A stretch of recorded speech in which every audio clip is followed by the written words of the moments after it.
Good afternoon everyone. Hello Sunit, Bhupendra, Saurabh, good noon everyone.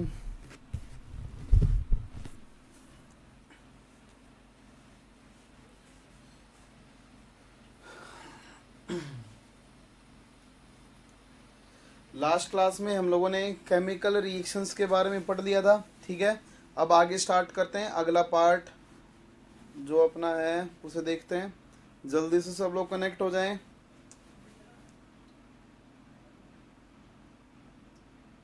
बचे हुए लोग जल्दी से कनेक्ट हो जाएं।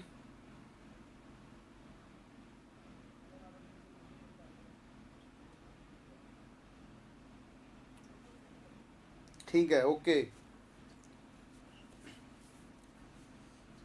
ठीक है भाई, ओके, सब कनेक्ट हो चुके हैं। चलिए आइए स्टार्ट करते हैं।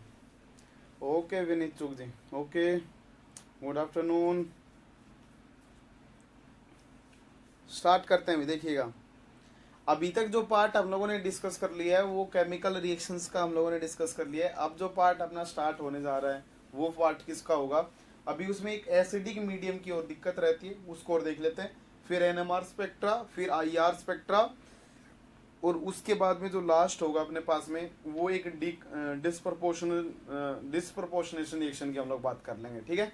तो ये जरा बोर्ड पे देखना। अगर मान लो कि आपको क्या दे रखा है, अभी थोड़ी देर पहले हम लोग पढ़ रहे थे कि Mn2CO10 दे रखा है, ठीक है। इस Mn2CO10 के ऊपर हम लोगों ने क्या डाला? Birch reagent. इसके ऊपर डाल दिया Na इन लिक्विड अमोनिया डाल दिया, ठीक है। पहला केस। जो आपके पास में प्रोडक्ट बनेगा उस प्रोडक्ट के ऊपर हम लोगों ने क्या डाल दिया है? H2SO4। आप H2SO4 भी डाल सकते हो या H3PO4 भी डाल सकते हो। और उसके बाद हम लोगों ने बोल दिया बी, क्या प्रोडक्ट बनेगा, ठीक है। एक तो रिएक्शन अपने पास में ये वाली पूछी जा सकती है, और दूसरी रिएक्शन क्या पूछी जाएगी? अगर आपको क्या दे रखा है? VCO6 दे रखा है, ठीक है, क्योंकि इसका V2CO12 एग्जिस्ट नहीं करता है, हम लोगों ने पढ़ा था शेरिक क्राउडिंग की वजह से। और इसके ऊपर अगर मैं सोडियम इन लिक्विड अमोनिया डालता हूं और उसके बाद में ए प्रोडक्ट बना, और उसके ऊपर अगर मैं H3PO4 या H2SO4 डालता हूं तो फिर मेरे पास में बी प्रोडक्ट बनेगा। तो ए और बी आपको क्या करने? डिफाइन करने। ये दोनों क्वेश्चन आपके पास पेपर में आ सकते हैं और एक बार आ भी चुके हैं, ठीक है। सुनिएगा, देखिएगा, अगर मैं पहले केस में अगर बात करता हूं, जब मैं पहले केस में सोडियम लिक्विड अमोनिया डालूंगा तो बताना यहाँ पे आपके पास में क्या जनरेट होगा? ये रिडक्शन करेगा, तो रिडक्शन करने से यहाँ पे अपने MnCO5 नेगेटिव क्या हो जाएगा? जनरेट हो जाएगा। क्या जनरेट हो जाएगा? MnCO5 नेगेटिव जनरेट हो जाएगा। ये नेगेटिव प्रोटॉन को पकड़ेगा, और जैसे ही प्रोटॉन को पकड़ेगा तो किसमें कन्वर्ट हो जाएगा? HMnCO5 में कन्वर्ट हो जाएगा, कुछ इस टाइप से। लेकिन जब आप दूसरे वाले रिएक्शन की बात करते हैं तो जो पहला स्टेप जो होगा वो क्या बना लेगा? VCO6 नेगेटिव बना लेगा, ठीक है। ये तो सेम ही है, ये प्रोटॉन पकड़ लेगा, क्योंकि अभी इसका ऑक्टेट पूरा नहीं है, मतलब इसका 18 इलेक्ट्रॉन रूल पूरा नहीं है, 17 इलेक्ट्रॉन स्पीसीज है, तो ये 18 में चला जाएगा। लेकिन जैसे ही इसके ऊपर आप क्या डालेंगे? H2SO4 डालेंगे, तो देखो यहाँ पे क्या बनना चाहिए था? HVCO6 बनना चाहिए था। क्या बनना चाहिए था? HVCO6 बनना चाहिए था। लेकिन इस रिएक्शन के अंदर ऐसा कोई प्रोडक्ट आइसोलेट नहीं हुआ। क्यों नहीं हुआ? क्योंकि इसका कोऑर्डिनेशन नंबर कितना हो गया? 7 हो गया है, और इसका अगर कोऑर्डिनेशन नंबर 7 हो गया तो ये कैसा हो जाएगा? अनस्टेबल। तो उन केसेस में ये क्या करता है? यहां से अपने आप को रीअरेंज करता है, मतलब इसके पास में जो एक्स्ट्रा इलेक्ट्रॉन है वो एक्स्ट्रा इलेक्ट्रॉन वो क्या करने लग जाता है? हाइड्रोजन को डोनेट करने लग जाता है, क्योंकि ये कंप्लीट प्रोटॉन है। बोलो यार, ये कंप्लीट प्रोटॉन है, H2SO4 या H3PO4 से आ रहा है, वो उसको क्या करने लग जाएगा? इलेक्ट्रॉन डोनेट करने लग जाएगा। तो देखो यहाँ पे मैकेनिज्म अनक्लियर है इसकी। क्या तो यहाँ पे दोनों रेडिकल, मतलब दो H रेडिकल कंबाइन हो सकते हैं, उस इस टाइप से H2 गैस बना सकते हैं, या ये दोनों ही इलेक्ट्रॉन अगर एक ही H को दे दे तो हाइड्राइड और H पॉजिटिव दोनों कंबाइन हो सकते हैं, तो H2 बन सकता है। आपके पास में जो फाइनल प्रोडक्ट जनरेट होता है इस रिएक्शन में, वो आपके पास में क्या जनरेट होगा? जब इस कंपाउंड के ऊपर H2SO4 डालोगे ना तो VCO6 तो फिर से जनरेट हो जाएगा, और साथ में क्या लिबरेट होती है? हाइड्रोजन गैस क्या हो जाएगी? लिबरेट हो जाएगी। तो इसके केस में प्रोडक्ट क्या बनेगा? H2 गैस, और इसके केस में प्रोडक्ट क्या बनेगा? मेटल की हाइड्राइड क्या होंगी? जनरेट होंगी।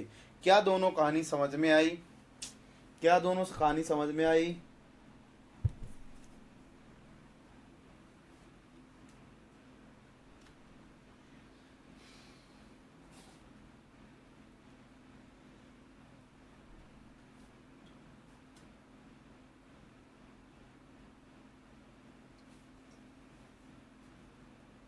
एसिडिक मीडियम में बिहेवियर बिल्कुल अपोजिट हो जाएगा। क्यों हो जाएगा वो तो मैंने बता दिया ना, क्योंकि अगर ये प्रोटॉन ले लेता तो इसका कोऑर्डिनेशन नंबर 7 हो जाता, और कोऑर्डिनेशन नंबर 7 वाला प्रीति कैसा था? अनस्टेबल, इसलिए वो बनना नहीं चाहेगा, इसलिए वो फॉर्म नहीं होता है, मेटल हाइड्राइड नहीं बनता है। इसके कंपैरिजन में ये इलेक्ट्रॉन छोड़ने लग जाता है, क्योंकि मीडियम एसिडिक है तो H पॉजिटिव पड़ा होगा, वो रेडिकल या हाइड्राइड में कन्वर्ट होगा और बगल वाले के साथ में कंबाइन होगी, क्या बनाने लग जाएगा? H2 गैस बनाने लग जाएगा। तो इस केस में H2 गैस बनती है नीचे वाले में, और ऊपर वाले में मेटल हाइड्राइड कॉम्प्लेक्सेस का फॉर्मेशन हो जाएगा, उसमें मेटल हाइड्राइड कॉम्प्लेक्स बन जाएगी। ठीक है, चले आगे।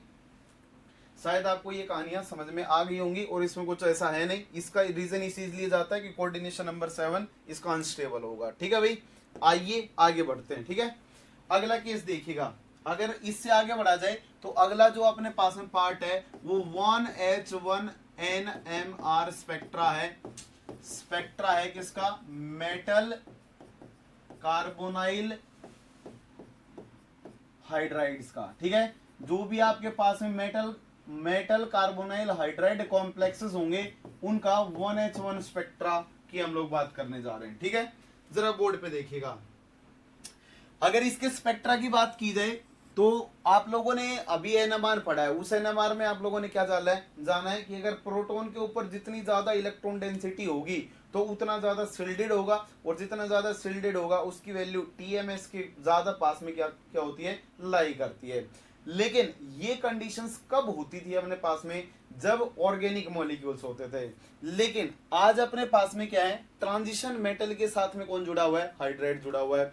तो जो ट्रांजिशन मेटल के कंपैरिजन में जो सिलिकॉन की इलेक्ट्रोनेगेटिविटी होती है वो ज्यादा होती है, इसलिए इनके जो प्रोटॉन्स होते हैं वो जर्नली कहां पे लाई करते हैं?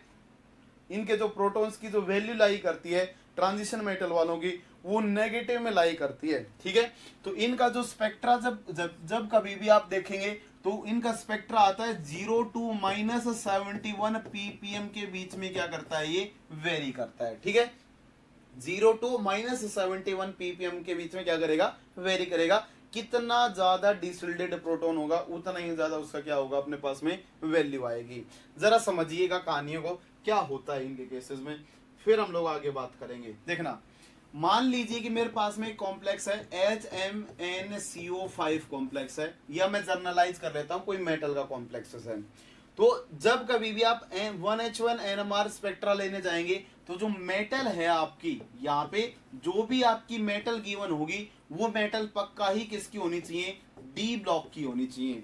अब वो डी ब्लॉक से मेरा कहने का मतलब क्या है? उस मेटल का इलेक्ट्रॉनिक कॉन्फ़िगरेशन D12 क्या होना चाहिए? D9 होना चाहिए, तभी वो क्या कहलाएगी? डी ब्लॉक की मेटल कहलाएगी। ठीक है, अब देखो D1 से अगर D9 होगा तो उसके अंदर क्या होंगे? अनपेयर्ड इलेक्ट्रॉन प्रेजेंट होंगे, या D ऑर्बिटल्स में क्या होंगे? इलेक्ट्रॉन्स प्रेजेंट होंगे।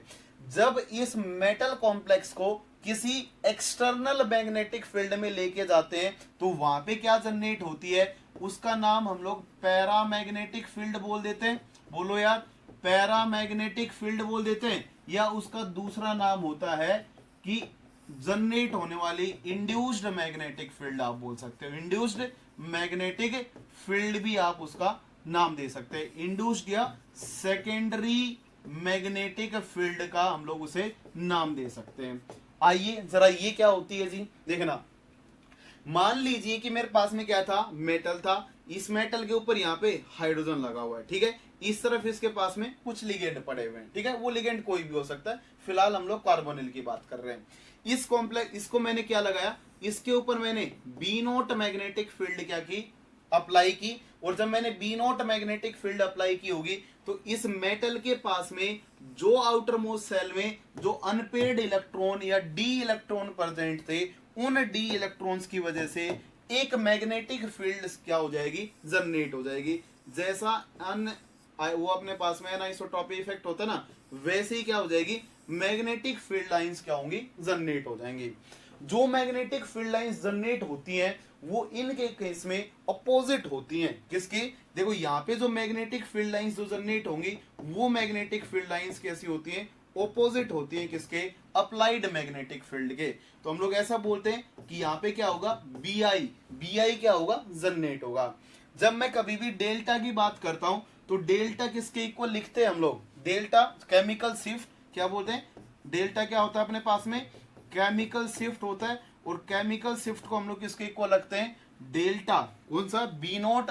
वो गायरोस्कोपी वाला अपने पास में फॉर्मूला होता है, गामा अपॉन में बी नॉट जो भी होता है वो, ठीक है, गामा अपॉन में 2 पाई इंटू बी नॉट जो फॉर्मूला आया था अपने पास में। तो यहाँ पे ये डायरेक्टली प्रोपोर्शनल होगा किसके? बी नोट के, अप्लाइड मैग्नेटिक फील्ड के। ठीक है, अब देखो B nought minus B I, कुछ ना कुछ मैग्नेटिक फील्ड क्या हुई होगी? इंड्यूस हुई होगी। वो कौन सी मैग्नेटिक फील्ड है? सेकेंडरी मैग्नेटिक फील्ड है। तो जब आप इन दोनों का डिफरेंस लेते हैं तो आप क्या पाते हैं कि जो बी आई होती है ना, जो मेटल के डी इलेक्ट्रॉन की वजह से जनरेट हुई है, वो बी आई बहुत ज्यादा होती है। और बहुत ज्यादा होने की वजह से ये जो डेल्टा होता है वो किस में लाई करता है? नेगेटिव में लाई करता है। किस में लाई करेगा? नेगेटिव में लाई करता है। इसलिए यहाँ पे आपके पास में जो स्पेक्ट्रा देखा जाता है, 1H1 स्पेक्ट्रा जो देखा जाता है NMR में, उसमें हाइड्राइड जो मेटल के साथ में लगा होगा उसकी वैल्यू 0 से लेके -71 के बीच में क्या करती है? वेरी करती है। क्या आपको ये सारी बातें समझ में आई? ये बीआई क्या है अपने पास में? इन इलेक्ट्रॉन्स की वजह से बीआई जो पैरामैग्नेटिक फील्ड जनरेट हुई है, या उसको आप सेकेंडरी मैग्नेटिक फील्ड भी बोल सकते हैं। ये वाली मैग्नेटिक फील्ड है। जल्दी से एक कमेंट कर दें, क्या आपको ये कहानियां समझ में आई? जैसे आप किसी भी मेटल हाइड्राइड कॉम्प्लेक्स को किसी मैग्नेटिक फील्ड में लेके जाएंगे तो वहां पे क्या होगा? इस मेटल की वजह से जो मैग्नेटिक फील्ड जनरेट होगी वो उसको अपोज करेगी, और उन दोनों का जब डिफरेंस लेंगे वो डेल्टा केमिकल शिफ्ट के डायरेक्टली प्रोपोर्शनल होता है। तो B nought minus B I की वैल्यू नेगेटिव में आती है, इसलिए हमें ओवरऑल क्या दिखाई देगा? स्पेक्ट्रा में वो टीएमएस के बाद में लाई करती हुई दिखाई देगी। ठीक है, ओके, समझ गए हैं सब लोग? ठीक है, ओके भाई। देखिएगा जरा, अब बात ये आती है कि चलो ये तो बात मेरे समझ में आ गई कि वैल्यू नेगेटिव में आती है। अब बात ये जाएगी कि किसकी ज्यादा होगी और किसकी कम होगी। स्पेक्ट्रा की वैल्यूज की बात कर लेते हैं एक बार। तो जरा बोर्ड पे देखना। पहला, अगर मैं ग्रुप में बात करता हूं, किसमें बात करता हूं? ग्रुप में बात करता हूं। ध्यान से देखना, पहला कॉम्प्लेक्स था मेरे पास में HMnCO5, दूसरा कॉम्प्लेक्स था मेरे पास में HReCO5, सॉरी TCCO5, ठीक है, TC टेक्नीशियम, और थर्ड मेरे पास में क्या है? HReCO5। ये मेरे पास में 3 कॉम्प्लेक्सेस थे। तो आप लोगों को ये बताना है कि किसकी केमिकल शिफ्ट की वैल्यू नेगेटिव में ज्यादा होगी। ऐसा क्वेश्चन आपके पास में आएगा। नेगेटिव में किसकी ज्यादा, या मतलब डाटा कंपेयर करने को आ जाए कि किसकी वैल्यू नेगेटिव में ज्यादा होगी, देन उन केसेस में आप क्या बताएंगे। तो जरा बोर्ड पे देखिएगा।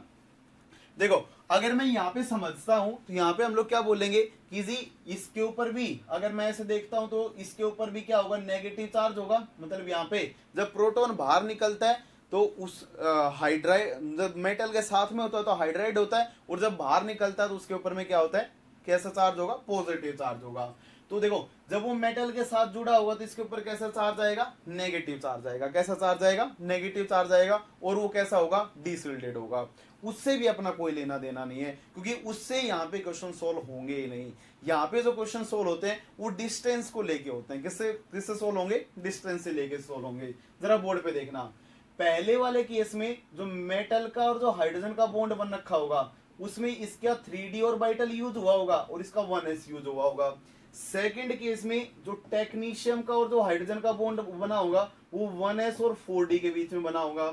और लास्ट वाले केस में रियेनियम के और रियेनियम का 5d रहा होगा और इसका हाइड्रोजन 1s रहा होगा। इनकी ओवरलैपिंग की वजह से क्या बना होगा? बॉन्ड बना होगा। इसके बगल में कुछ लिगेंड चिपका लीजिए जो आपके लगे हुए CO। ठीक है, जब आप इनके ऊपर B nought magnetic field lines जब अप्लाई करोगे तो उन कंडीशंस में आपको क्या दिखाई देगा? देखना जरा बोर्ड पे। उन कंडीशंस में क्या दिखाई देगा कि जो Mn है, Mn का साइज छोटा है। अगर साइज छोटा होगा तो उसके d ऑर्बिटल का साइज छोटा है, और जो ये हाइड्रोजन होगा वो उसके ज्यादा पास में, नियर में लाई करेगा। तो सबके पास डी इलेक्ट्रॉन तो कैसे हैं, सेम ही है। तो मतलब डी इलेक्ट्रॉन मतलब जनरेट होने वाली मैग्नेटिक फील्ड इनमें से कौन सा सबसे ज्यादा एक्सपीरियंस करेगा। एक बात बताना, अगर यहाँ पे मैग्नेटिक फील्ड लाइंस जनरेट होते हैं कुछ इस टाइप से, तो ये वाला जो हाइड्रोजन है वो पास में, और यहाँ पे जो ये वाला जो हाइड्रोजन होगा वो दूर है। बोलो यार, इसके कंपैरिजन में क्या है, दूर है। और ये वाला हाइड्रोजन और भी ज्यादा दूर है। बोलो, इसके ऊपर जो मैग्नेटिक फील्ड लाइन जनरेट होंगी ये और भी दूर है। मतलब सबसे ज्यादा मैग्नेटिक फील्ड जो मेटल की वजह से जनरेट हुई थी वो किसने एक्सपीरियंस की, इस वाले हाइड्रोजन ने। उससे कम एक्सपीरियंस की इस वाले ने। और ये सबसे बड़ी बॉन्ड लेंथ थी, ये सबसे दूर था, तो इसने क्या किया, सबसे कम क्या की, जनरेट होने वाली बीआई को फेल किया। तो मैंने क्या पाया कि जी मेरा डेल्टा डायरेक्टली प्रोपोर्शनल था B nought minus B I के। अब बी आई जो है वो डिस्टेंस के साथ में डिक्रीज कर रहा है, तो डेल्टा की वैल्यू भी क्या करेगी, नेगेटिव में डिक्रीज करेगी। किस में डिक्रीज करेगी, इस साइन को दिखा लेना कुछ ऐसा, मतलब वैल्यू ओवरऑल वैल्यू तो इंक्रीज करेगी, लेकिन डेल्टा नेगेटिव में क्या कर जाएगा, डिक्रीज कर जाएगा। क्या ये कहानी समझ में आई, नेगेटिव में क्या करेगा, डिक्रीज करेगा, लेकिन ऐसे देखा जाए रिलेटिवली तो वो इंक्रीज करेगा। क्या बात समझ में, मान लीजिए कि इसकी वैल्यू कितनी थी, x मान लेता हूं मैं 1 मिनट के लिए, तो इसकी वैल्यू कितनी हो जाएगी, x + 5 हो जाएगी। मतलब वैल्यू पॉजिटिव की तरफ जा रही है, मतलब नेगेटिव में वैल्यू क्या कर रही है, डिक्रीज कर रही है। और इसकी वैल्यू कितनी हो जाएगी, जो भी -x रही हो उसे मान लीजिए कि 10 का एडिशन कर लिया, तो अपने पास में हाईएस्ट नेगेटिव वैल्यू जाएगी वो mn में आएगी, और जो लीस्ट नेगेटिव वैल्यू होगी वो किस में आएगी, रिएनियम में आएगी। तो लिख लेना, डेल्टा वैल्यूज नेगेटिव में, डेल्टा नेगेटिव वाला क्या करेगा, डिक्रीज करता है। डिक्रीज करता है कैसे, डाउन द ग्रुप में, किसमें, डाउन द ग्रुप में क्या कर जाएगा, डिक्रीज कर जाएगा। क्या ये कहानी समझ में आई, तो आप लोग बोल देना केमिकल शिफ्ट जो होंगी, केमिकल शिफ्ट किसमें, नेगेटिव में, वो डायरेक्टली प्रोपोर्शनल होंगे किसके, 1 साइज ऑफ मेटल आयन। किसके, मेटल आयन का साइज जितना बड़ा होगा डेल्टा वैल्यू नेगेटिव में उतनी कम होगी, क्योंकि उसकी वजह से बॉन्ड लेंथ क्या हो जाएंगी, बड़ी हो जाएंगी। उसकी वजह से बॉन्ड लेंथ क्या हो जाएंगी, बड़ी हो जाएंगी। क्या ये कहानी आपको समझ में आई, क्या आपको ये कहानी समझ में आई, ये एग्जाम्पल ही है।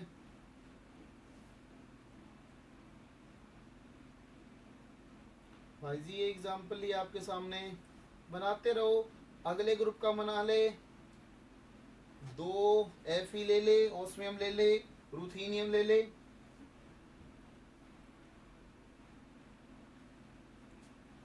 बोलो समझ में आई क्या, ठीक है सूर्यांश जी, ओके ओके भूपेंद्र, ठीक है। दूसरा देखिएगा आप, ठीक है, अगला देखना। सब लोग बोले भाई क्या ये कहानियां समझ आई, नेगेटिव में वैल्यू डाउन द ग्रुप में क्या करेंगे, डिक्रीज करेंगे, ठीक है। अगला देखिएगा, अगर आपके पास में कैसा कॉम्प्लेक्स दे रखा है, HMnCO5 दे रखा है, दूसरा H2FeCO4 दे रखा है, और HCOCO4 दे रखा है, ठीक है। ये वाले कॉम्प्लेक्सेस अगर आपको गिवन है, तो इन कॉम्प्लेक्सेस में अगर वो क्या करवाता है, डेटा को अगर कंपेयर करवा ले, तो उन कंडीशंस में आप क्या बोलोगे। तो देखो लेफ्ट टू राइट में क्या होता है, साइज डिक्रीज करता है। बोलो यार, साइज क्या करता है, डिक्रीज करेगा। अगर लेफ्ट टू राइट में अगर साइज डिक्रीज करेगा तो बॉन्ड लेंथ क्या करेंगी, घटेंगी। बोलो यार, बॉन्ड लेंथ क्या होगी, डिक्रीज होगी। मतलब यहाँ पे मेटल हाइड्राइड बॉन्ड लेंथ क्या हो जाएंगी, बॉन्ड लेंथ क्या हो जाएंगी, डिक्रीज कर जाएंगी। और जब बॉन्ड लेंथ डिक्रीज करेंगी तो उसकी वजह से नेगेटिव में वैल्यूज क्या करेंगी, इंक्रीज कर जाएंगी। इसलिए जब इनका वैल्यू देखेंगे आप, इनकी वैल्यू देखेंगे तो नेगेटिव में डेल्टा इसका सबसे ज्यादा होगा, नेगेटिव डेल्टा का ऑर्डर कुछ इस टाइप से आएगा। शायद आप इस बात को भी समझ गए होंगे, यहाँ पे कोई जीओसी फैक्टर्स नहीं लगते हैं, यहाँ पे इंड्यूस्ड होने वाली मैग्नेटिक फील्ड इफेक्ट लगता है। यहाँ पे आपको एनिसोट्रॉपी इफेक्ट की तरह यहाँ पे सोचना है कि इस केस में हाइड्रोजन के ऊपर क्या लगेगा, जो जनरेट होने वाला जो मैग्नेटिक फील्ड है वो जस्ट अपोजिट डायरेक्शन में जनरेट होता है, जैसा आपने मैग्नेटिक फील्ड लाइन लगाई होंगी उसके अपोजिट में। ठीक है, इसलिए इनका स्पेक्ट्रा कैसा दिखाई देता है, नेगेटिव में दिखाई देता है भाई। ठीक है, शायद आपको ये कहानी समझ में आ गई होंगी। सब लोग बताएंगे, एक एग्जांपल मैं दे रहा हूं, आपके पास में क्या है, एग्जांपल है हॉफनियम है, इस हॉफनियम के ऊपर हाइड्रोजन लगा हुआ है और एक क्या लगा हुआ है इसके ऊपर, एग्जांपल में एग्जैक्ट बता देता हूं, एक Cl है, Cp है और Cp है। ठीक है, ये आपके पास में एग्जांपल है। इसमें आपको बताना है कि डेल्टा वैल्यू क्या होगी, डेल्टा पॉजिटिव होगा या फिर डेल्टा नेगेटिव होगा।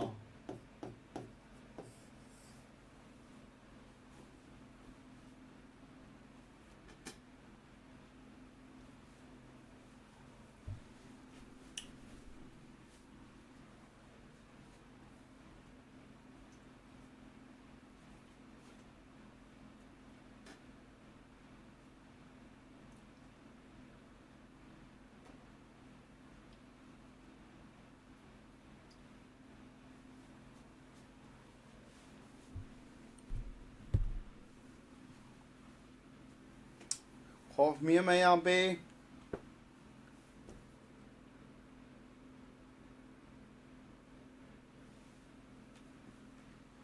नेगेटिव। ओके सूर्यांश,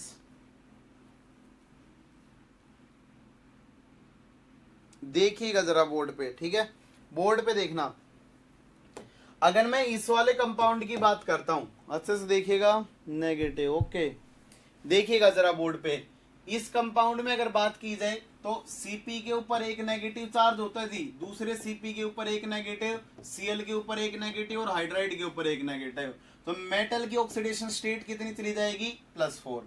अगर मेटल की ऑक्सीडेशन स्टेट +4 आ गई है तो ऑफनियम का जो कॉन्फ़िगरेशन होता है ये टाइटेनियम की फैमिली में आता है, तो NH2 N-1D कितना होगा, 2 इलेक्ट्रॉन्स होंगे। जब हम लोग ऑफनियम को किस में लेके जाएंगे, +4 ऑक्सीडेशन स्टेट में, तो NH 0 हो जाएगा और N-1D 0 हो जाएगा। क्या इसके केस में D में कोई इलेक्ट्रॉन बचा है क्या, तो इसके D में कोई इलेक्ट्रॉन बचा ही नहीं है, और जब D में कोई इलेक्ट्रॉन नहीं होगा देन ये ट्रांजिशन मेटल्स नहीं होंगे, और अगर ये ट्रांजिशन मेटल्स नहीं होंगे तो इनके D की वजह से, D इलेक्ट्रॉन्स की वजह से जो जनरेट होने वाली Di जो मैग्नेटिक फील्ड्स थी वो जनरेट नहीं होंगी, और अगर वो जनरेट नहीं होंगे तो उन केसेस में हम लोग क्या बोल देंगे कि जब कभी भी आपके पास में D0 या D10 टाइप के कॉन्फ़िगरेशंस आ जाएंगे, जब कभी भी आपके पास में D0 या D10 टाइप के कॉन्फ़िगरेशंस आ जाएंगे, उन केसेस में डेल्टा की वैल्यू पॉजिटिव होती है, नेगेटिव नहीं होगी, क्योंकि यहाँ पे Bi होगा ही नहीं, इंड्यूस्ड मैग्नेटिक फील्ड लाइंस होंगी नहीं, और होंगी नहीं तो उस केस में क्या हो जाएगा, उस मेटल का कोई इफेक्ट नहीं आएगा। और जैसा अपना हाइड्राइड की वैल्यू क्या होनी चाहिए, पॉजिटिव ऑक्सीडेशन स्टेट ज्यादा है तो इलेक्ट्रॉन डेंसिटी खींचेगा, तो फिर वही नॉर्मल तरीके लगने लग जाएंगे, और जब नॉर्मल तरीके लगने लग जाएंगे तो इसकी वैल्यू TMS से ज्यादा आएंगी, पॉजिटिव वैल्यूज आएंगी। क्या ये कहानी समझ में आई, इसकी वैल्यू क्या आएगी, पॉजिटिव में आएगी। तो याद रखना, D0 D10 कॉन्फ़िगरेशन होंगे तो वैल्यूज पॉजिटिव होंगी। अगर आपके पास में अनपेड इलेक्ट्रॉन होंगे D1 से D9 सिस्टम में, उन्हीं केसेस में आपके पास में पैरामैग्नेटिक फील्ड लाइंस जनरेट होंगी, और जिनकी वजह से डेल्टा की वैल्यूज नेगेटिव में दिखाई देती हैं। क्या कहानी समझ में आई, तो लिख लेना इस बात को, अच्छे से छाप लेना, पक्का ही क्वेश्चन गलत करवा देती है ये बात। ठीक है, नेगेटिव वालों। ठीक है, एक क्वेश्चन लिख रहा हूं मैं, जल्दी से उस क्वेश्चन का आंसर बता देंगे मेरे को। आपके पास पहले एक क्वेश्चन आया हुआ है, वो क्वेश्चन क्या था, CO4 था, मेटल था, इसके ऊपर हाइड्रोजन और हाइड्रोजन चिपका रखा है। ठीक है, क्या बोला गया है, ये कॉम्प्लेक्स फॉलो करता है 18 इलेक्ट्रॉन रूल को। ठीक है, किसको फॉलो करता है, 18 इलेक्ट्रॉन रूल को फॉलो करता है। उसके बाद में चार, अब आप लोग क्या दे रखे थे, ऑप्शंस दे रखे थे, उनमें से उसने बोल रखा था, पहला, अगर इफ मेटल जो होगी वो किसकी रही होगी, D8 की, मतलब F ही रहा हो। ठीक है, और इसकी डेल्टा H की वैल्यू उसने दी थी 7.5 ppm। ठीक है, दूसरा उसने दिया था, सेकंड ऑप्शन उसने दिया था कि मेटल आपके पास में टंगस्टन है, बोलो, मेटल आपके पास में क्या है, टंगस्टन है, और इसमें जो डेल्टा एच की वैल्यू दे रखी थी वो -7.5 ppm गिवन था। ठीक है, थर्ड ऑप्शन जो गिवन था वो मेटल था, मेटल के साथ में मेटल क्या दे रखा था, Fe दे रखा था, और जो डेल्टा एच की वैल्यूज थी वो -6.8 ppm गिवन थी, और जो लास्ट ऑप्शन था फोर्थ था उसमें मेटल कोबाल्ट था, और यहाँ पे डेल्टा एच जो था वो कितना था, -6.8 ppm। तो आपको ये बताना है कि कौन सा ऑप्शन इसमें मैच करेगा, कौन सा वाला ऑप्शन यहाँ पे मैच कर जाएगा।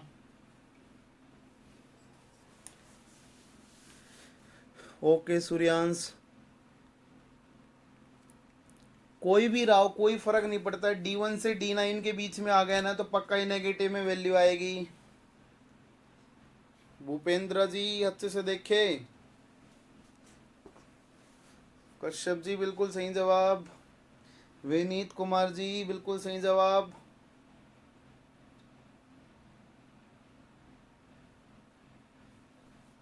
और बताएं, बोलो यार, प्रीति मौर्य बिल्कुल सही जवाब। हाँ भूपेंद्र अब बिल्कुल सही जवाब दे दिया है। देखो कुछ है ही नहीं, very easy, 18 electron rule follow करवाना है, हमें इलेक्ट्रॉन काउंट कितना पता है, इसकी वजह से 8 आएगा। बोलो यार 2 × 4 8 आ जाएगा, इसका पता नहीं है x मान लेंगे, हाइड्रोजन का काउंट दोनों का कितना आएगा, 2 आ जाएगा, यहां से 18 से इक्वेट कर देंगे तो x की वैल्यू कितनी आ जाएगी, -10 करेंगे तो 8 आ जाएगी। इसका मतलब 8 ग्रुप नंबर में आयरन, ऑस्मियम या रुथीनियम आएगा। अब आपको आयरन गिवन है तो दोनों ऑप्शन सेलेक्ट कर ले, इसमें आयरन है इसमें आयरन है। अब देखें यहाँ पे आपको स्पेक्ट्रा दे रखा है, मेटल के साथ में अगर हाइड्रोजन बॉन्डेड होंगे और ये अगर डी कैसा होगा, मेटल है अपने पास में, यहाँ पे इसका कॉन्फ़िगरेशन कितना आएगा, 2 हटा दे तो इसका D6 कॉन्फ़िगरेशन आएगा, और D6 है मतलब D1 से D9 में लाई कर रहा है, इसका मतलब इसकी वैल्यू पक्की नेगेटिव आएगी। तो यहाँ पे मेटल प्लस नेगेटिव, तो अपना थर्ड ऑप्शन क्या हो जाएगा, करेक्ट हो जाएगा। बोलो सही है, बहुत ही इजी है। ठीक है, शायद आपको ये बात समझ में आ गई होगी। आइए आगे बढ़ते हैं, ये स्पेक्ट्रा इसका खत्म हुआ।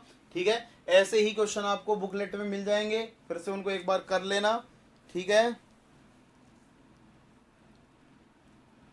क्या कोऑर्डिनेट माने, कोऑर्डिनेट क्यों मानेंगे भाई, चार्ज लेके आ रहा है, नहीं नहीं कोऑर्डिनेट नहीं मानना है उनको, वो चार्ज लेके आ रहा है, मेटल के ऊपर पॉजिटिव छोड़ेगा। ठीक है,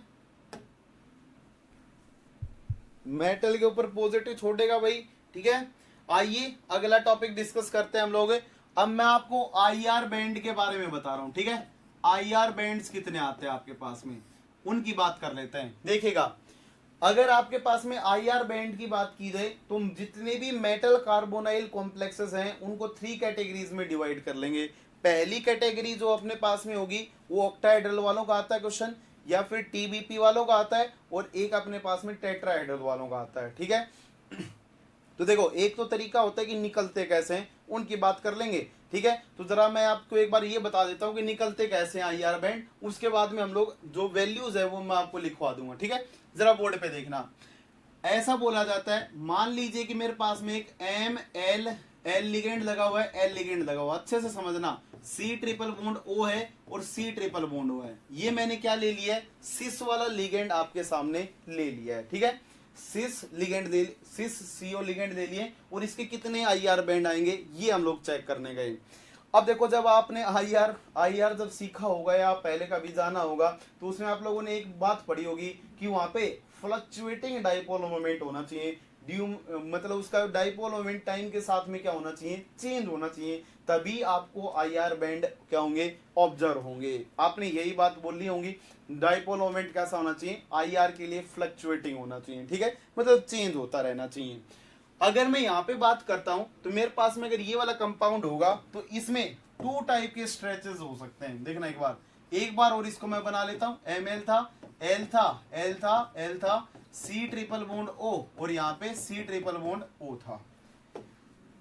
ठीक है, देखना अगर आपको ये वाला कॉम्प्लेक्सेस गिवन है तो इसमें पहले टाइम पे क्या होगा, जब आपके पास में सिस वाला ये कॉम्प्लेक्स था तो सिमेट्रिक स्ट्रेच हो सकता है कि मतलब ये सिमेट्रिकली दोनों स्ट्रेच हो जाएं, मतलब ये दोनों बाहर निकल जाएं।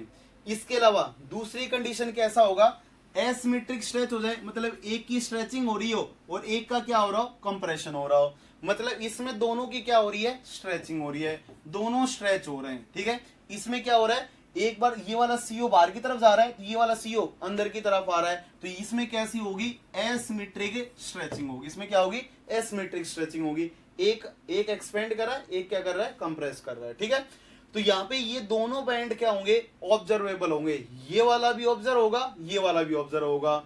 ये वाला जो होगा वो डिफिकल्ट होता है, बोलो यार, दोनों को कंप्रेस करना कैसा होगा, साइमल्टेनियसली डिफिकल्ट होता है। तो जब आप इसका आईआर स्पेक्ट्रा देखेंगे तो आईआर स्पेक्ट्रा में आपको एक तो स्ट्रेचिंग फ्रीक्वेंसी दिखाई देगी, किसकी, स्ट्रेचिंग वाले की, और दूसरी किसकी दिखाई देगी, स्ट्रेचिंग फ्रीक्वेंसी दिखाई देगी एसिमेट्रिक स्ट्रेच की। इसलिए ऐसे कंपाउंड का जब आईआर में आप स्पेक्ट्रा देखते हैं तो कितने बैंड्स आपको ऑब्जर्वेबल होंगे, कितने बैंड्स दिखाई देंगे, आपको 2 बैंड्स दिखाई देंगे।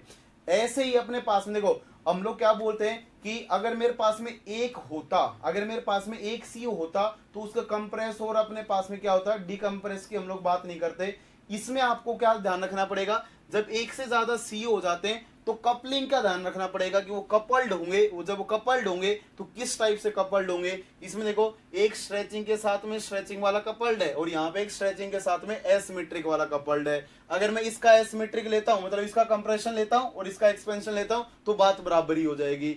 इसका मतलब जब आप ऐसी कहानियां देखते हैं तो आपको कितने बैंड दिखाई देंगे, 2 बैंड्स दिखाई देंगे। ठीक है, आगे जो कहानियां होंगी, ये मेरे पास में सिस का था इसलिए दोनों ऑब्जर्व हो रहे थे, लेकिन अगर मैं इसी का अगर ट्रांस वाला लेके चलता, एम था, एल था, एल था, कुछ इस टाइप से, मान लीजिए कि यहाँ पे क्या लगा हुआ है, सी ट्रिपल बॉन्ड ओ लगा हुआ है, सी ट्रिपल बॉन्ड ओ लगा हुआ है, यहाँ एल था और इस पोजीशन पे एल लगा लिया।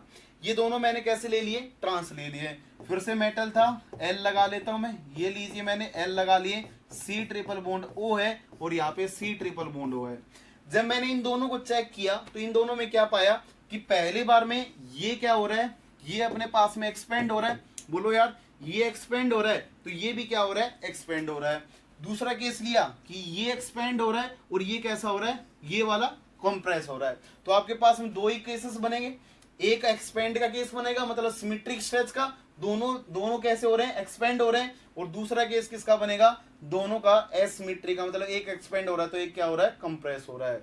तो जब आप इन दोनों का देखेंगे तो देखो ट्रांस में ये वाले इफेक्ट एक दूसरे को कैंसिल आउट कर देंगे और एक दूसरे को कैंसिल आउट कर देंगे। तो आप लोगों ने पढ़ा होगा कि जो ट्रांस होते हैं उनके जो स्पेक्ट्रा में जो विजिबिलिटी आती है वो बैंड दिखाई नहीं देते हैं, क्योंकि ये दोनों एक दूसरे के इफेक्ट को क्या कर देंगे, कैंसिल आउट कर देंगे। और जब कैंसिल आउट कर देंगे तो यहाँ से जनरेट होने वाला जो आपका डाइपोल मोमेंट होगा वो 0 के आसपास हो जाएगा, जिसकी वजह से वो बैंड दिखाई नहीं देते हैं। इसलिए जब आप इसका स्पेक्ट्रा देखेंगे, इसका स्पेक्ट्रा देखेंगे जब आप, तो उसमें आपको ऐसा दिखाई देगा, छोटा सा हम्प दिखाई देगा, और दूसरा वाला जो एसिमेट्रिक वाला होगा उसका पूरा हम्प दिखाई देगा।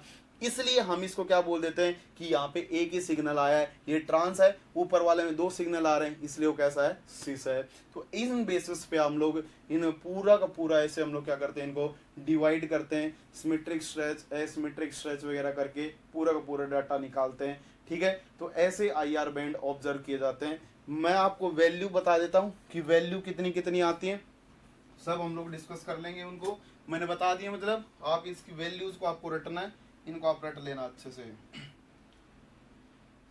ठीक है, मैं आपको वैल्यूज लिखवा देता हूँ भाई, ये आप लोगों को याद करनी है पक्की।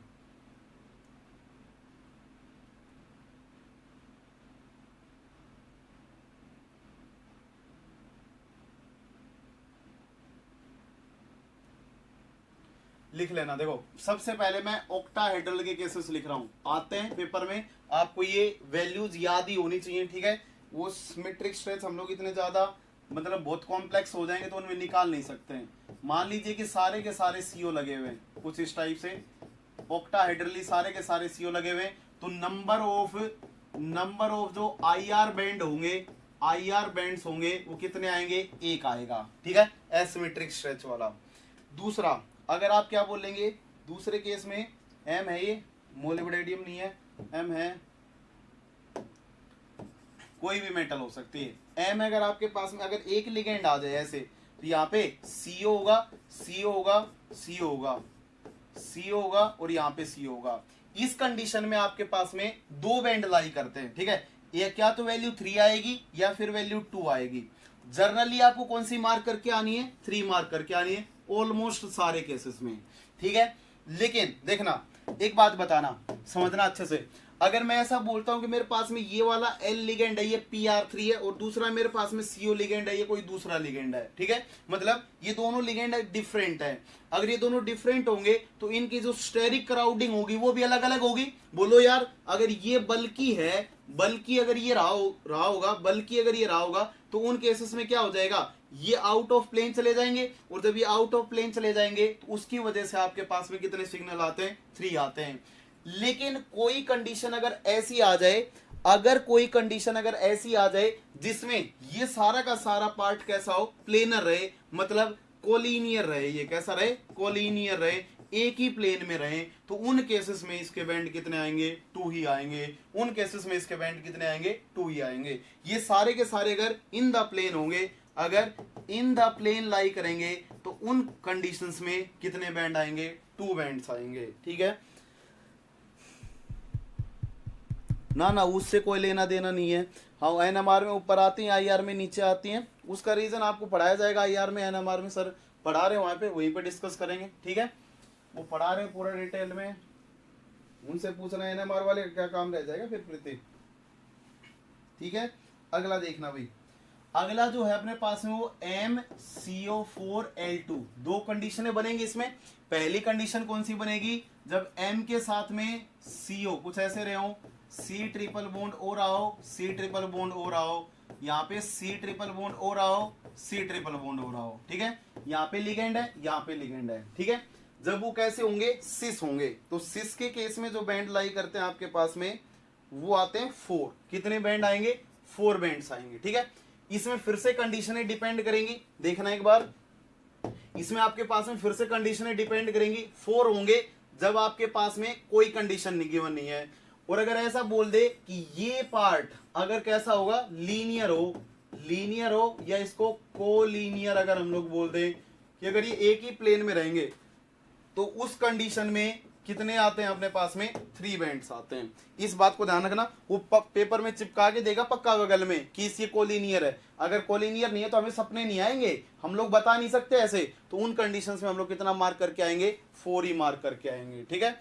अगली कंडीशन है जब वो कैसे होंगे, ट्रांस हो, कुछ इस टाइप से, M है, इसके ऊपर L लिगेंड है, CO है, CO है, CO है, CO है, उन कंडीशन, इस कंडीशन में लिगेंड कितने आएगा, 1 वैल्यू आएगी, कितनी आएगी, 1 वैल्यू आएगी, ठीक है।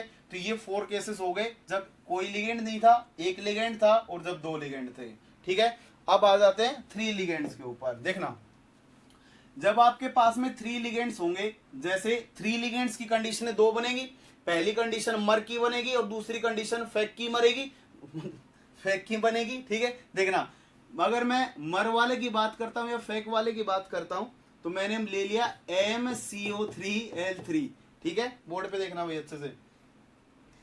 पहली कंडीशन क्या है, अपने पास में मेटल है, इसके ऊपर लिगेंड लगा हुआ है, डैश के ऊपर लिगेंड है, वेज के ऊपर लिगेंड है, मतलब जस्ट अपोजिट है, ट्रांस है, ठीक है। यहाँ पे फिर से आपके पास में CO लगा हुआ है, CO लगा हुआ है और CO लगा हुआ है। देखो ये डाटा है, आपको ये याद ही रखना पड़ेगा, मैंने समझाने वाली बातें आपको बता दी हैं, और इसमें और ऐसी कोई समझने वाली बात है नहीं, ठीक है। इसमें बैंड कितने आएंगे आपके पास में, 3 बैंड्स आते हैं, ठीक है, फिर से 3 बैंड्स आएंगे। इसके अलावा ये अपने पास में कौन सी फॉर्म है जो अभी अभी मैंने बनाई है आपके सामने, मर, कौन सी है, मर, ठीक है, मेरिडोनियल, ठीक है। अगली कौन सी है अपने पास में, मेटल लिगेंड लिगेंड लिगेंड, ठीक है। कुछ ऐसे हो जिसमें एक फेस किसको कवर कर रहे हो, एक फेस को कवर कर रहे हो, जैसे ये अगर मैं इसको ऑक्टाहेड्रल बनाता हूं तो कैसा बनेगा, कुछ इस टाइप से, ये तो सीखा होगा, ये ऐसे, ये ऐसे, ये इसके साथ एक फेस को अगर कवर करता है, तो उन कंडीशंस में क्या बोल देंगे इसे, उन कंडीशंस में इसे क्या बोल देंगे, फेस को कवर करेगा तो फेक होगा, और फेक के केस में आपके पास में, फेक के केस में कितने आते हैं, 2 आते हैं। कितने आते हैं, 2 आते हैं। ये बातें आपको पता होनी चाहिए। मैं इसमें कुछ नहीं कर सकता हूँ, और आपका इससे ज्यादा सहायता मैं कुछ कर ही नहीं सकता हूँ। ये आपको सारे के सारे पता होना चाहिए। रट्टा मारना भाई, ठीक है।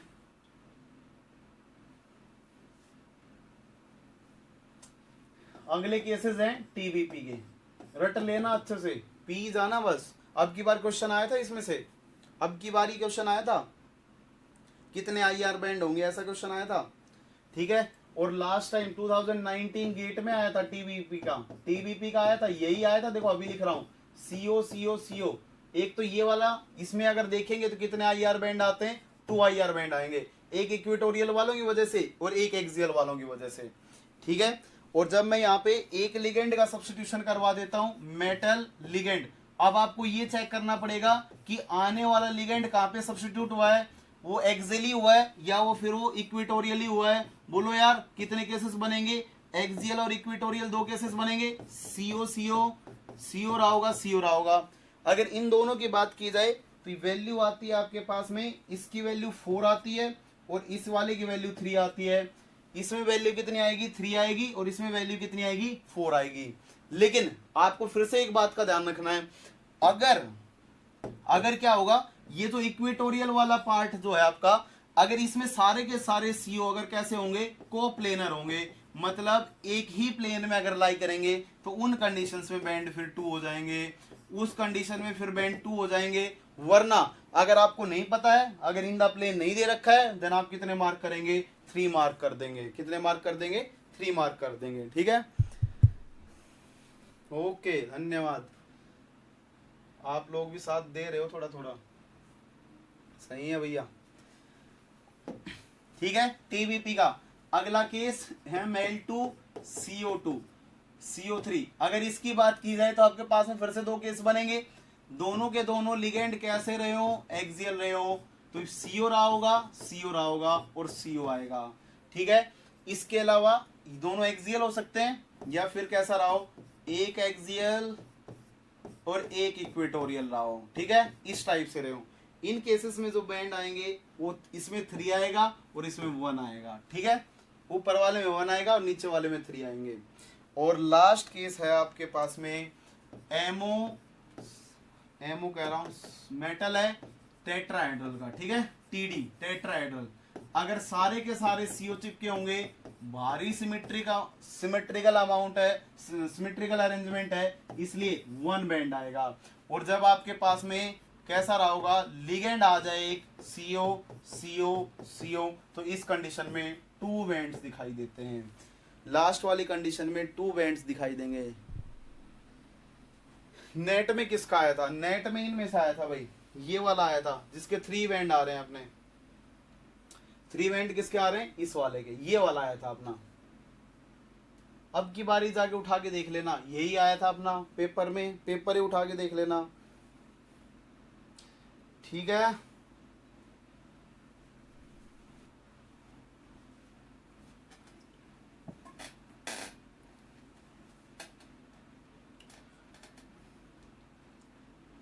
जैसे जैसे कार्बोनिल बनेंगे वहां पे उनका सिमेट्रिक एसिमेट्रिक हम लोग देख के बता पाना बहुत डिफिकल्ट हो जाएगा। और जब डिफिकल्ट हो जाएगा तो आप डायरेक्ट उनकी वैल्यूज को कैलकुलेट नहीं कर सकते हैं, इसलिए आपको ये वैल्यूज रटनी पड़ेंगी। उन केसेस में आपको ये वैल्यूज रटनी ही पड़ेंगी।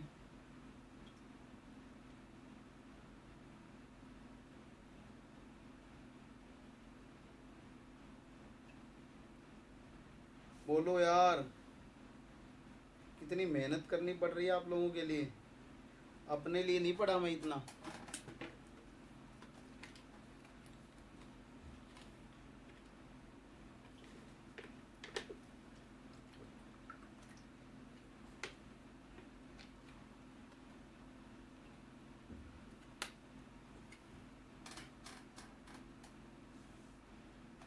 शायद ही मैंने कोई बात छोड़ दी हो, सारी बातें करवा दी हैं। अब देखो इसकी इंसर्शन की रिएक्शनें बची हुई हैं, वो जब मैं माइग्रेटरी इंसर्शन पढ़ाऊंगा उसी टाइम पे यूज करूंगा भाई उनको। सब लोग बोले यार कहाँ गायब हो जाते हो।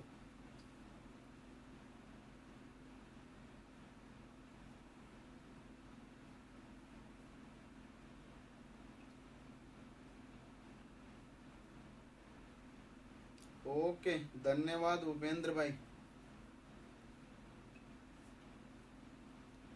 चलू क्या आगे? ओके सब ने ओके बोल दिया है, सब ओके टोके है।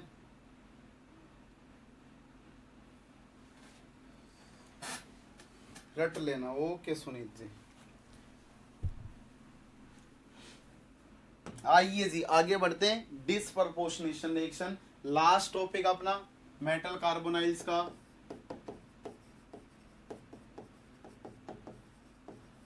देखिएगा अगर मैं डिसप्रपोर्शनेशन रिएक्शंस की बात करता हूं तो इसमें आपके पास में क्या होता है, जैसे मान लीजिए कि आपको क्या दे रखा है, Mn2CO10 दे रखा है, ठीक है, क्या दे रखा है, Mn2CO10 दे रखा है। जब इसकी रिएक्शन आप करवाएंगे किसके साथ, पिरिडीन टाइप के लिगेंड के साथ में अगर इसकी रिएक्शन करवा देते हैं तो पिरिडीन की प्रेजेंस में होता क्या है कि ये जो कॉम्प्लेक्स आपका वो डिसोशिएट होना स्टार्ट हो जाता है, वो डिसोशिएट होके वो टूट जाता है MnPy6 पॉजिटिव में, और दूसरा जो बनेगा वो MnCO6 क्या बन जाता है, नेगेटिव बन जाता है, CO5 क्या बन जाता है, नेगेटिव बन जाता है। तो कुछ इस टाइप से आपके पास में प्रोडक्ट क्या होता है, ये जनरेट होते हैं। अगर इस रिएक्शन में बात की जाए तो पहला जो क्या हो रहा है, Mn की ऑक्सीडेशन स्टेट यहाँ पे कितनी थी, 0 थी। देखो यहाँ पे आप क्या ले सकते हैं, Py भी ले सकते हैं, यहाँ पे आप NHMe2 भी ले सकते हैं, यहाँ पे आप अमोनिया भी ले सकते हैं। सबके केस में क्या होता है, ये डिसोसिएट होता है और ये किस में कन्वर्ट हो जाता है, यहाँ से इसका ऑक्सीडेशन हुआ है, बोलो यार पहले केस में क्या हुआ है, इसका ऑक्सीडेशन हुआ है, दूसरे केस में यहाँ पे क्या होगा, इसका रिडक्शन हो रहा है कि जीरो ऑक्सीडेशन स्टेट से किस में जा रहा है, जीरो से किस में जा रहा है, -1 में, तो यहाँ पे क्या हो रहा है, रिडक्शन हो रहा है। तो आपके पास में ये रिएक्शन क्या कहलाएगी, डिसप्रपोर्शनेशन रिएक्शन कहलाएगी, ठीक है। अब देखना इस डिसप्रपोर्शनेशन रिएक्शन में क्वेश्चन आता है और वो बहुत ही कमाल क्वेश्चन होता है, और वो होता है फॉर्मेशन कांस्टेंट को लेके कि किसका फॉर्मेशन कांस्टेंट ज्यादा होगा और किसका फॉर्मेशन कांस्टेंट कम होगा।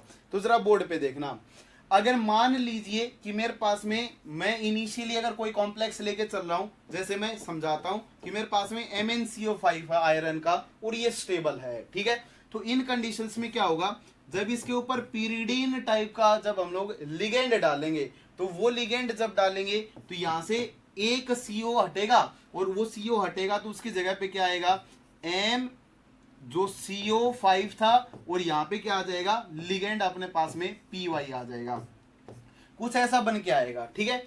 अब फिर से क्या होगा, दूसरे केस में फिर से ये डिसोसिएट हुआ, पिरिडीन आया तो फिर से इसने MCO3 और Py2 बना लिया। आपसे पूछ लेगा कि फॉर्मेशन कांस्टेंट 2 ज्यादा होगा या फॉर्मेशन कांस्टेंट 1 ज्यादा होगा, कौन सा वाला फॉर्मेशन कांस्टेंट ज्यादा होगा, किसकी वैल्यू ज्यादा होंगी, ठीक है, ऐसा क्वेश्चन पूछा जाता है। तो यहाँ पे अगर बात की जाए तो अगर मैं इन दोनों को अगर कंपेयर करता हूं तो देखो, जब मेरे पास में इनिशियली यहाँ पे जब मैं वैल्यू चेक करता हूं, यहाँ पे मैं इलेक्ट्रॉन डेंसिटी को ED1 बोल देता हूं और यहाँ पे मैं इलेक्ट्रॉन डेंसिटी को ED2 बोल देता हूं। देखो यहां से क्या हट रहा है, मेटल के ऊपर C ट्रिपल बॉन्ड O है और वो यहां से डी अटैच हो रहा है, यहाँ पे भी मेटल के ऊपर C ट्रिपल बॉन्ड O है और वो भी क्या हो रहा है, डी अटैच हो रहा है। तो कौन सा वाला इजिली डी अटैच होगा, देखो इलेक्ट्रॉन डेंसिटी की अगर बात की जाए तो CO था और यहाँ पे एक्स्ट्रा क्या है, Py है। Py क्या करेगा, इलेक्ट्रॉन डेंसिटी ज्यादा डोनेट करेगा, बोलो यार इलेक्ट्रॉन डेंसिटी ज्यादा डोनेट करेगा, सिग्मा डोनर की तरह नाइट्रोजन इलेक्ट्रॉन डेंसिटी पेल देगा, तो यहाँ पे क्या होगी, इलेक्ट्रॉन डेंसिटी ज्यादा होंगी और यहाँ पे इलेक्ट्रॉन डेंसिटीज क्या होंगी, कम होंगी। अगर यहाँ पे इलेक्ट्रॉन डेंसिटी ज्यादा होगी तो एक्सटेंट ऑफ बैक डोनेशन ज्यादा होगा, बोलो यार एक्सटेंट ऑफ बैक डोनेशन ज्यादा होगा, और जब एक्सटेंट ऑफ बैक डोनेशन ज्यादा होगा तो यहाँ पे जो बॉन्ड होगा वो पार्शियली डबल बॉन्ड ज्यादा करेक्टर आएगा, और जब पार्शियल डबल बॉन्ड करेक्टर ज्यादा होंगे तो बॉन्ड जल्दी से टूटेगा या इजिली इजिली टूट जाएगा, या हमारा डिफिकल्टी से टूटेगा, पक्का ही तोड़ने के लिए एनर्जी ज्यादा चाहिए। इसका मतलब अगर मैं यहाँ पे K1 निकालता हूं तो K1 इक्वल होता है किसकी, प्रोडक्ट की कंसंट्रेशन डिवाइड बाई रिएक्टेंट की कंसंट्रेशन। यहाँ पे तो वो इजीली टूट जाएगा और ये इसमें कन्वर्ट हो जाएगा क्योंकि ये कम स्टेबल था। लेकिन जैसे जैसे आगे बढ़ता जा रहा है इस CO मेटल C की स्ट्रेंथ बढ़ती जा रही है, और अगर इसकी स्ट्रेंथ बढ़ती जाएगी तो बनने वाला प्रोडक्ट जो होगा वो इजिली फॉर्म नहीं हो पाएंगे। इसलिए सक्सेसिव जब आप क्या करवाते हैं, कार्बोनिल को हटा के कोई सिग्मा डोनर जैसा लिगेंड लेके आते हैं, तो उनके केस में फॉर्मेशन कांस्टेंट जो होते हैं वो डिक्रीज करते हैं। K1 सबसे बड़ा होगा, K3, K2, K3, K4 ऐसे जब आप जाएंगे तो Mn से MnPy6 में जाएंगे तो जो लास्ट फॉर्मेशन कांस्टेंट होगा उसकी वैल्यू सबसे कम आएगी, क्योंकि उसके केस में मेटल CO बॉन्ड बहुत ज्यादा स्ट्रॉन्ग होंगे, एक्सटेंट ऑफ बैक बॉन्डिंग बहुत ज्यादा हाई होंगे, पार्शियल डबल बॉन्ड कैरेक्टर बहुत ज्यादा होंगे, तो बॉन्ड टूटेगा नहीं। क्या आपको ये बात समझ में आई? अगर टूटेगा नहीं तो फिर फॉर्मेशन कांस्टेंट मतलब प्रोडक्ट नहीं बनेगा, और अगर प्रोडक्ट नहीं बनेगा तो फॉर्मेशन कांस्टेंट डिक्रीज कर जाएंगे। बोल दीजिए इस बात को।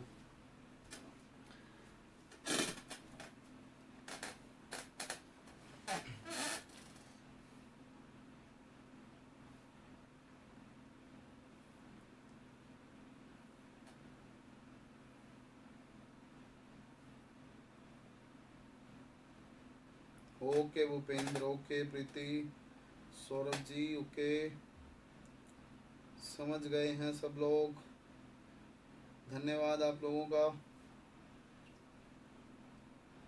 तो ये आपका मेटल कार्बोनाइल्स खत्म हुए, शायद आपको मजा आया होगा, कुछ नया आप लोगों ने सीखा होगा थोड़ा बहुत।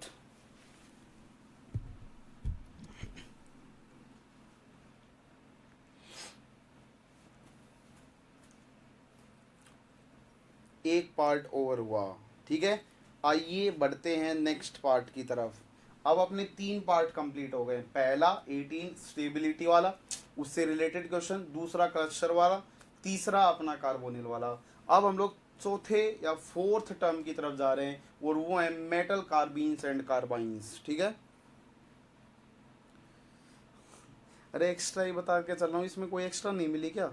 अब भी एक्स्ट्रा नहीं मिली तो भूपेंद्र मिलेगी भी कहाँ से? सारी बुकें तो लिख दी यार, अब और तो कहाँ से ही लेके आऊं?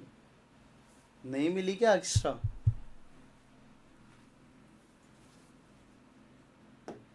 सारी आती थी।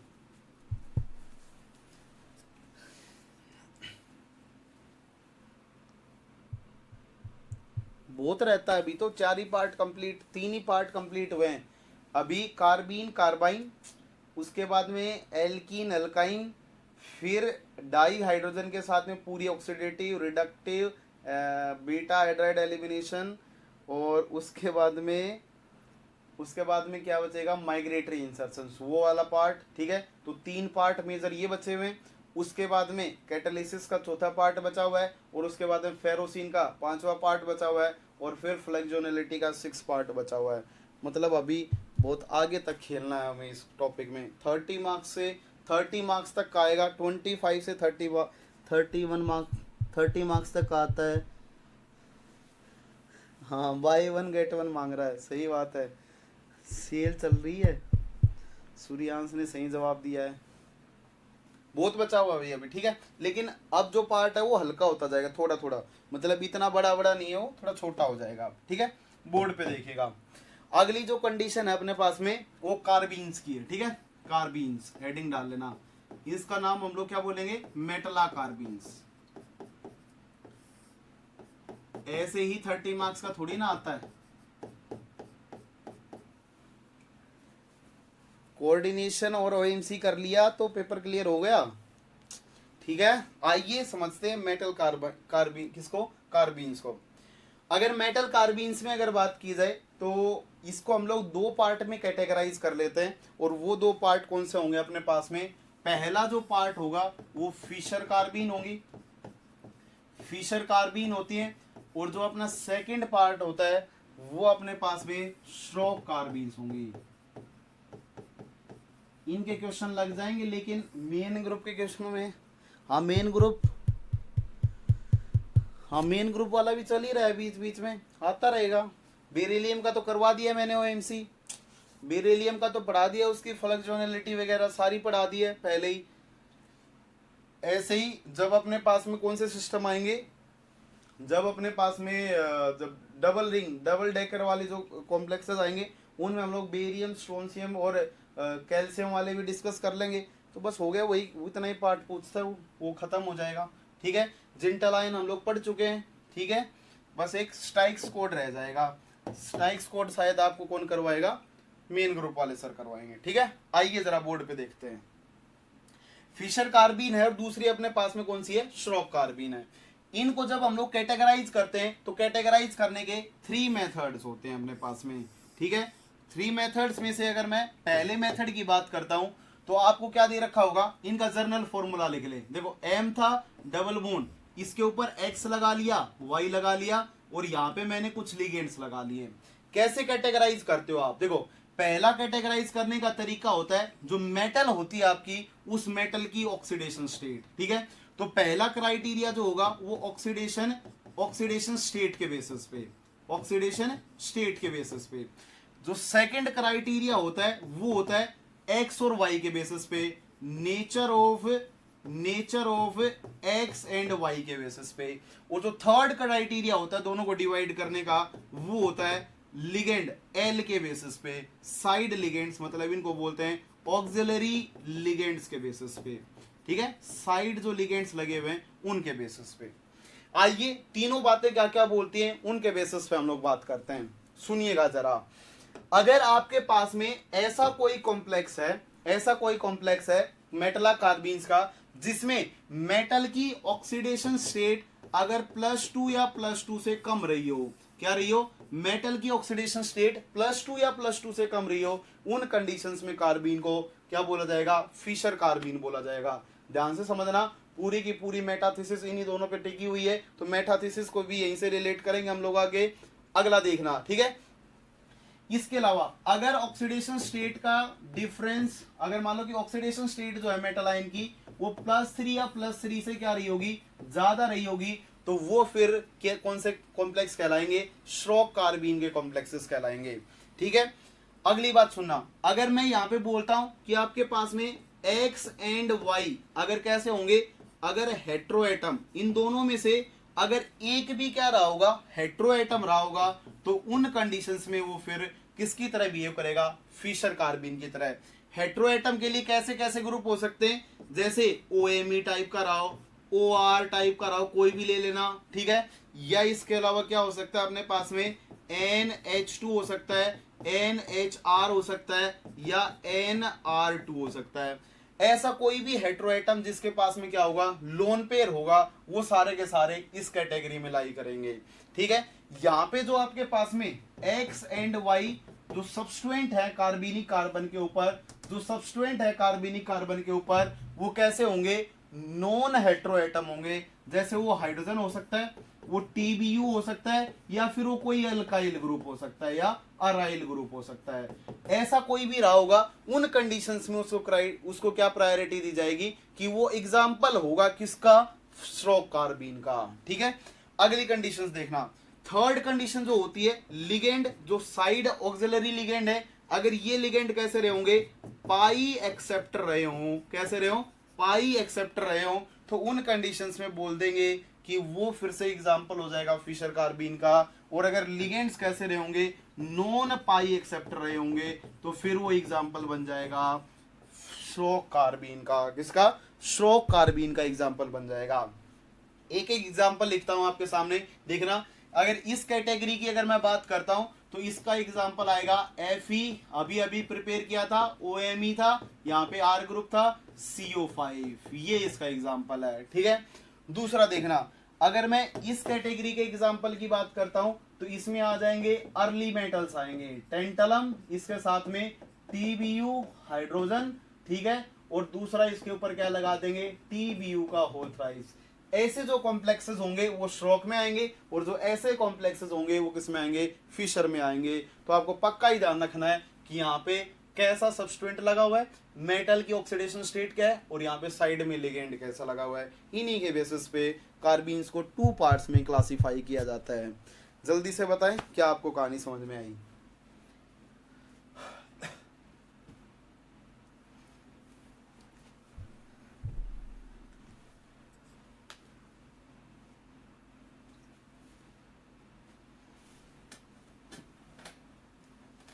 बहुत आसान है रे, बहुत ही आसान है, घबराने का नहीं, घबराने का बिल्कुल भी नहीं।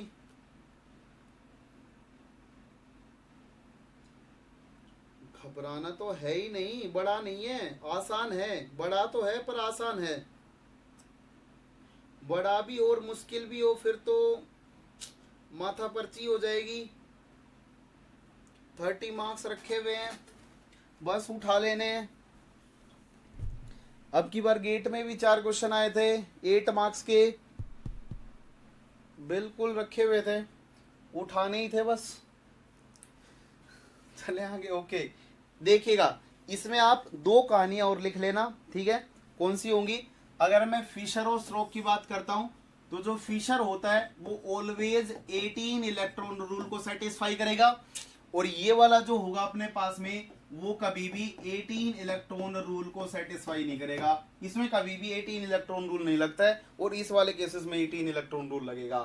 दूसरी कहानी क्या होती है आपके पास में, दूसरी कहानी होती है कि इसके अंदर जो कार्बीन होती है वो सिंगलेट कार्बीन होती है, ऑर्गेनिक वाली सिंगलेट कार्बीन होती है। कार्बन है ना, कार्बन के दोनों इलेक्ट्रॉन एक ही ऑर्बिटल में होंगे तो ये सिंगलेट का केस बनेगा, और इसके केस में कौन सा केस बनता है, ट्रिपलेट कार्बीन का, ठीक है। यहाँ पे जो कार्बीन होगी वो ट्रिपलेट कार्बीन होती है इसके केस में, ठीक है। देखिएगा इन दोनों बातों के बेसिस पे आप ऑक्सीडेशन स्टेट को बता सकते हैं। मेरे को एक बात बताना, मैंने पहले ही बोला था आपसे कि कार्बीन का जो फॉर्मल चार्ज होता है वो किसमें कितना होगा, वो ऑक्सीडेशन स्टेट को बढ़ाएगा या नहीं बढ़ाएगा, ये बातें मैं पहले ही कर चुका हूं आप लोगों के साथ में, ठीक है। जब मैंने पढ़ाना स्टार्ट किया था, अगर नहीं याद है तो मैं फिर से एक बार बताता हूं, जरा बोर्ड पे देखना। अगर मैं यहाँ पे देखता हूं, अगर मेरे पास में ये कौन सी है, सिंगलेट कार्बीन है, तो मेटल के पास में ये कार्बन जाएगा, भरा हुआ लोन पेयर है, बोलो यार, ठीक है, डोनेट करेगा। जब ये डोनेट करेगा तो मेटल के ऊपर इलेक्ट्रॉन डेंसिटी बढ़ेगी, देखना मेटल के पास में इलेक्ट्रॉन डेंसिटी बढ़ेगी, और बढ़ी हुई इलेक्ट्रॉन डेंसिटी को क्या करेगा, वापिस फेंकेगा। अगर वो वापिस इलेक्ट्रॉन डेंसिटी को फेंकता है तो देखो यहाँ पे मैं बॉन्डिंग की बात कर रहा हूं, आगे मैं बताऊंगा पक्का ही, देखना। तो यहाँ पे ये अपने पेयर ऑफ इलेक्ट्रॉन को डोनेट कर रहा है, और जब पेयर ऑफ इलेक्ट्रॉन को डोनेट करेगा तो ये तो सीओ जैसा ही हो गया, बोलो ये कैसा हो गया, सीओ जैसा। तो जब सिंगलेट कार्बीन होती है तब इसको न्यूट्रल की तरह क्या करते हैं, ट्रीट करते हैं, और जब ये वाली जो ट्रिपलेट होती है देन इसको डाई अनायनिक की तरह ट्रीट किया जाता है, इसको डाया अनायन की तरह क्या किया जाएगा, ट्रीट किया जाएगा। और अगर ये न्यूट्रल होगा देन ये ऑक्सीडेशन स्टेट को नहीं बढ़ाएगा, ये कभी भी ऑक्सीडेशन स्टेट को बढ़ाता ही नहीं है। अगर पिछले वाले एग्जाम्पल में जो आयरन था और FeCO5 था, और यहाँ पे अगर डबल बॉन्ड करके OMe चिपका हुआ था ऐसे, तो इसमें अगर ऑक्सीडेशन स्टेट पूछ ली जाए तो 0 है, बोलो यार इसमें ऑक्सीडेशन स्टेट क्या है, 0 है। और अगर मैं ऐसे ही बोलता हूं कि मेरे पास में टेंटलम का TBUH है, और यहाँ पे TBU और TBU है, इस केस में जो ऑक्सीडेशन स्टेट होंगी वो +5 होंगी। इस देखो 3 तो नेगेटिव ये देंगे, बोलो यार 3 नेगेटिव तो ये देंगे, और 2 नेगेटिव इसकी वजह से आएगा।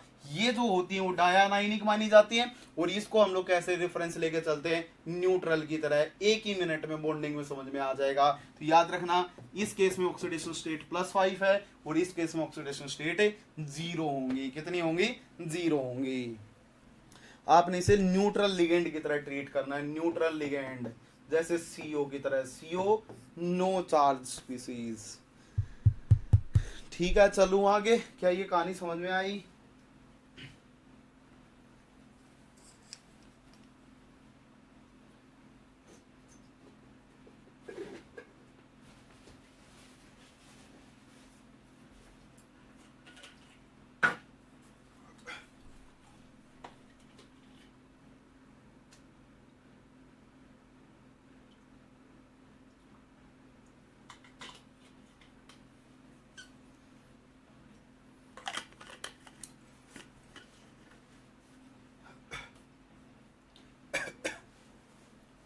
ओके, आइए बोर्ड पे देखना भाई, आगे बढ़ते हैं। ठीक है, सबसे पहला काम करते हैं, फिशर कार्बीन को पकड़ते हैं और उसकी सारी कहानियों को जान लेते हैं। ठीक है, फिशर कार्बीन, फिशर कार्बीन को पकड़ के उसकी सारी कहानियों को जान लेते हैं। इसके ऊपर पूरी माथा पर्ची करते हैं, जरा बोर्ड पे देखना। अगर मैं फिशर कार्बीन की बात करता हूं तो फिशर कार्बीन में अपने पास में क्या होता है कि इसकी बॉन्डिंग को समझते हैं जी। सबसे पहले कैसी बॉन्डिंग होती है देखना, आपके पास में क्या होगा, फिशर कार्बीन में मान लीजिए कि मेटल था, इस मेटल के पास में कुछ लिगेंड लगे हुए थे। ठीक है, समझिएगा चीजों को अच्छे से। इस मेटल के पास में क्या था, एक वैकेंट ऑर्बिटल था जिसके साथ में कार्बीन लिगेंड आया और वो कार्बीन लिगेंड का लोन पेयर जो था, पेयर ऑफ इलेक्ट्रॉन था जो भरा हुआ था, इसके साथ में इंटरेक्ट किया। ठीक है, जैसे ही इंटरेक्ट किया तो इसके पास में क्या होगा, अब देखो ऐसे क्या होगा, एक वैकेंट ऑर्बिटल रहा होगा, पी ऑर्बिटल रहा होगा। ठीक है, यही कहानियां होती हैं सिंगलेट कार्बीन की। इसके अलावा दूसरा, इसके ऊपर क्या चिपके होंगे, कुछ इस टाइप से OR चिपका होगा और यहाँ पे मान लीजिए कोई सिंपल R चिपका हुआ है, कुछ इस टाइप से। इस मेटल के पास में क्या होगा, अब अपने पास में जैसे ही इलेक्ट्रॉन डेंसिटी डोनेट करेगा, इसके ऊपर इलेक्ट्रॉन डेंसिटीज बढ़ेंगी, कुछ इस टाइप से। d ऑर्बिटल बना दिया मैंने, इसके ऊपर इलेक्ट्रॉन डेंसिटीज बढ़ी। इसने इसके साथ में क्या कर ली, सिनर्जिक बॉन्डिंग, वापिस से क्या करना स्टार्ट कर दिया, डोनेट करना स्टार्ट कर दिया, सिनर्जिक बॉन्डिंग बनाई। जैसे ये डोनेट करेगा तो आपके पास में क्या हो रहा है, ऐसी सिनर्जिक बॉन्डिंग का अगर मैं डोनेशन से क्या क्या इफेक्ट पड़ेगा उसकी मैं बात कर लेता हूं, जरा बोर्ड पे देखना। दूसरा एक फिनोमिना और होगा इसमें, और वो फिनोमिना क्या होगा जी, इस ऑक्सीजन के पास में भी क्या है, लोन पेयर है पी ऑर्बिटल में।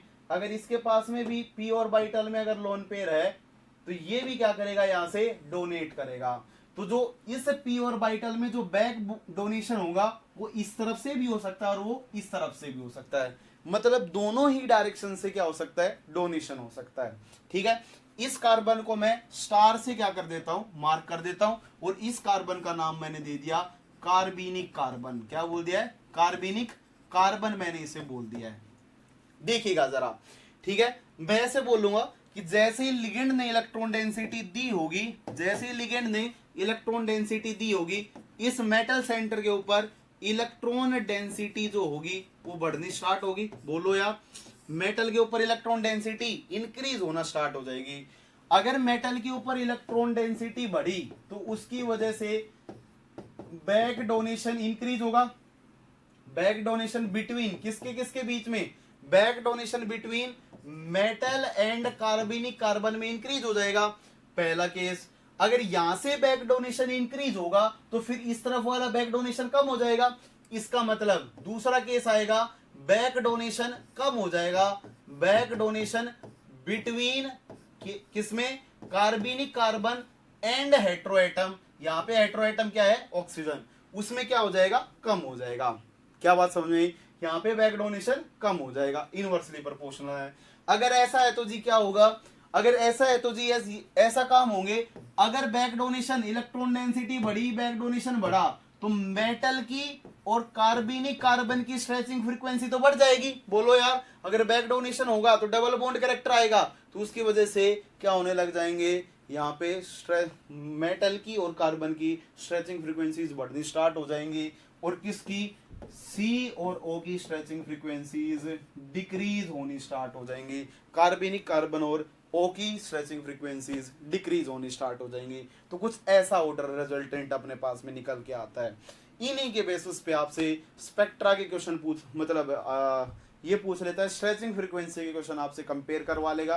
तो आइए जरा उन्हीं क्वेश्चनों के ऊपर हम लोग बढ़ते हैं, पूरा डिटेल में चर्चाएं करते हैं कि कैसे कैसे क्वेश्चंस आएंगे। ठीक है, 3 टाइप से क्वेश्चंस बनेंगे, उनको हम लोग एक एक करके डिस्कस कर लेते हैं। पहला टाइप बोर्ड पे देखना, ठीक है, 2 ही टाइप बनेंगे, वैसे 3 टाइप तो बनते भी नहीं है इसमें। देखना, अगर मान लीजिए कि मेरे पास में CO था, यहाँ पे Fe था, डबल बॉन्ड, यहाँ पे मैंने OMe ले लिया है और इस पोजीशन पे मैंने हाइड्रोजन ले लिया है। दूसरा मेरे पास में क्या है, दूसरा कॉम्प्लेक्स है CO5 है, यहाँ पे Fe ले लिया, डबल बॉन्ड NR2 लिया, हाइड्रोजन ले लिया है। और थर्ड केस में मैंने क्या ले लिया है, ये सेकंड है, और थर्ड केस में मैंने क्या ले लिया है, CO लिया, 5Fe डबल बॉन्ड मेथिल ले लिया है, हाइड्रोजन ले लिया है। तीनों केसेस में आपको क्या कंपेयर करना है, ये कार्बनिक कार्बन है, स्टार मार्क कर लेते हैं, डिफरेंस आपको पता होना चाहिए। तो आपको स्ट्रेचिंग फ्रीक्वेंसी C स्टार और मेटल की बतानी है, ऑर्डर बता देना है, बता देंगे आप जल्दी से।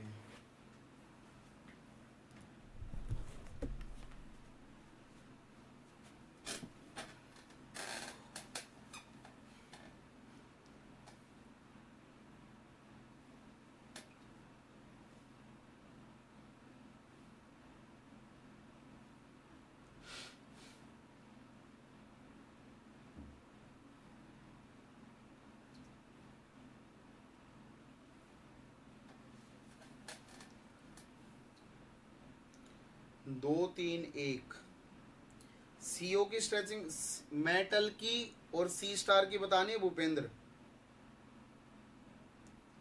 कौन सा क्राइटेरिया लगा दिया, जो दो पहले आ गया?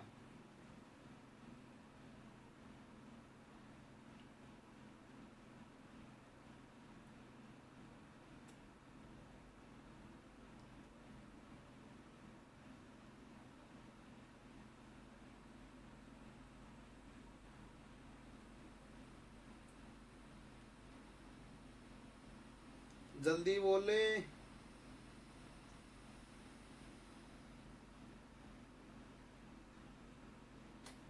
3 2 1 3 1 2 सभी अलग अलग बोल रहे हैं भैया, सभी अलग अलग बोल रहे हैं। भूपेंद्र फिर से देखो एक बार, विनीत गलत है ना, विनीत सही है, विनीत सही है बिल्कुल।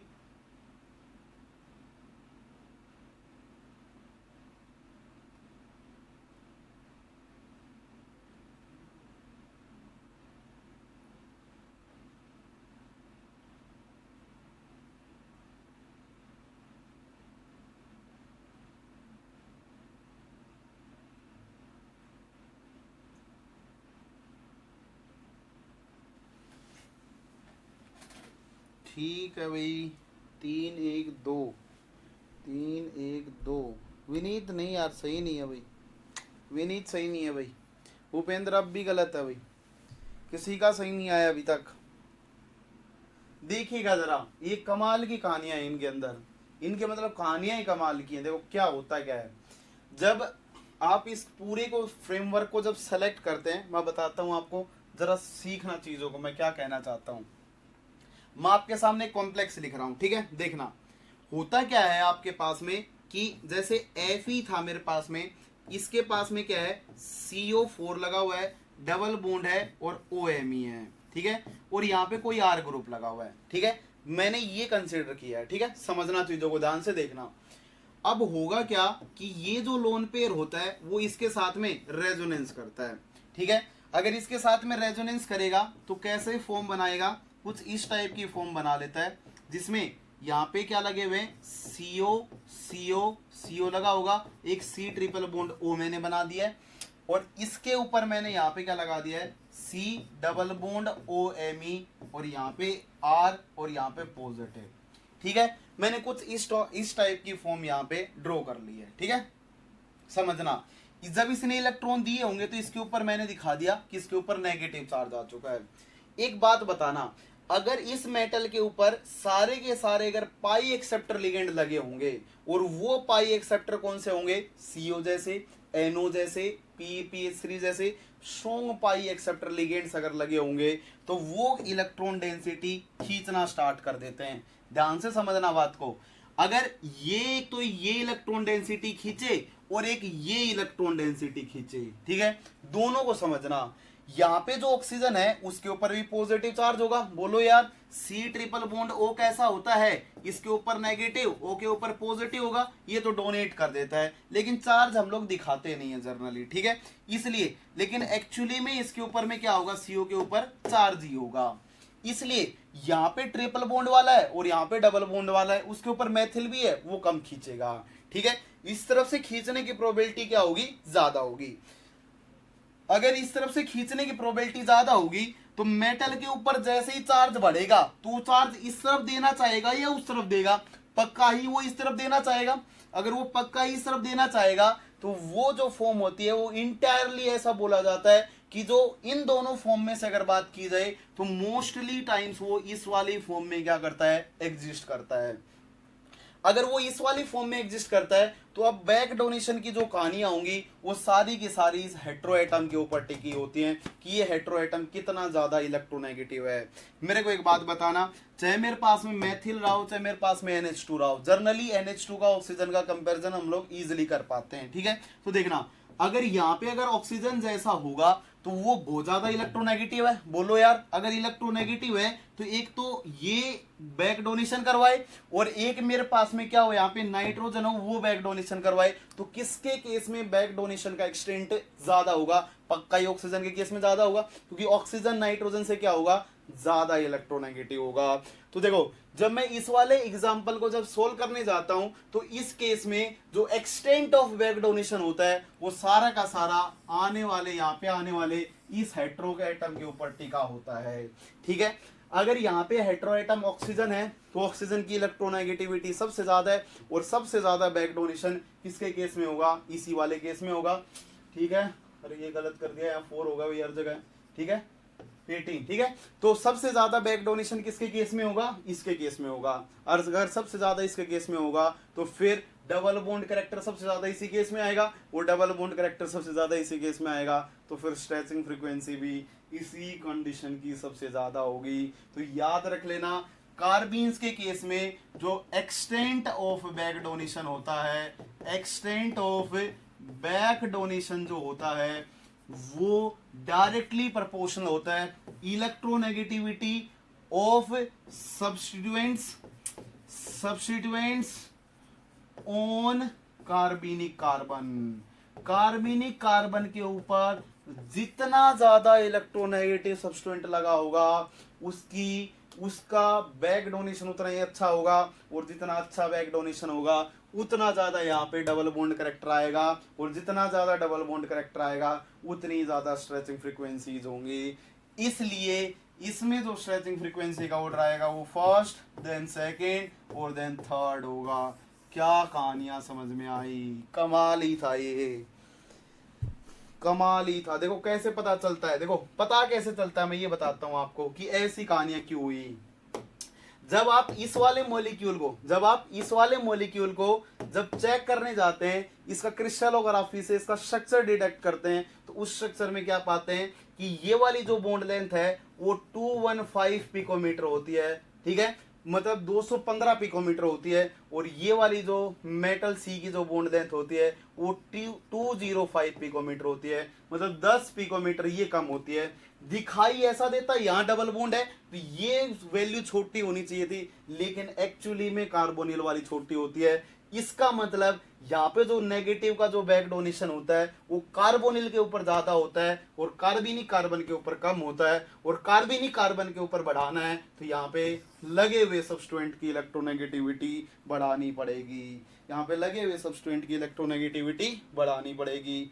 बोलो यार, बोल तो दो, क्या कहानी समझ में आई।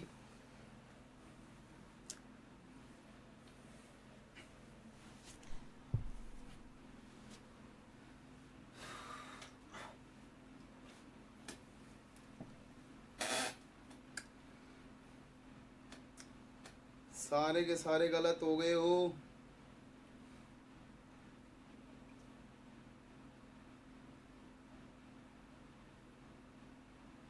क्या ही बता दिया मैंने, थोड़ा ध्यान से देखें इसे।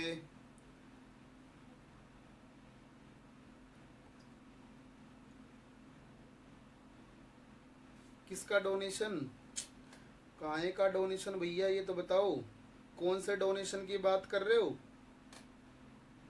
बोलो दादा जल्दी, कौन से डोनेशन की बात कर रहे हो।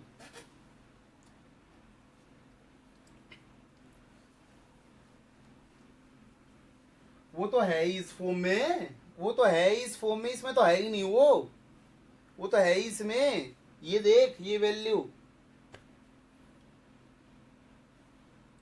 वो तो कहने के लिए है ऐसा, रियलिटी में पिक्चर तो अलग ही है। कम लोगों का ये ऐसा आया भाई, हाथ ही टूट गए। अभी किसी का मैसेज आ जाए चंपा चमेली का तो 1 ही मिनट में पता नहीं मैसेज की लार लगा देंगे 1 ही मिनट में।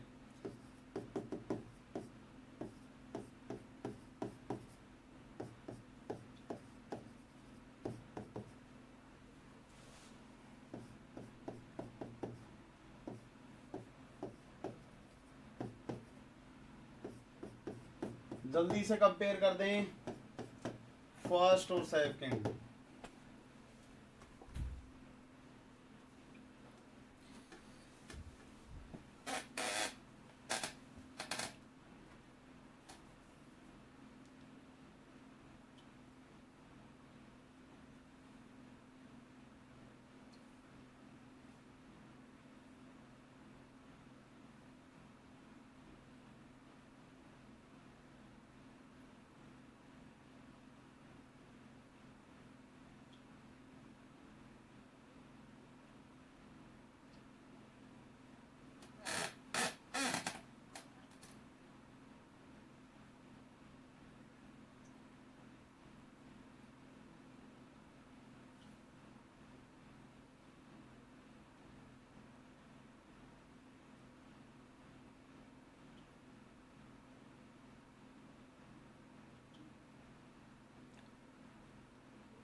मेटल कार्बनिक कार्बन की बतानी है।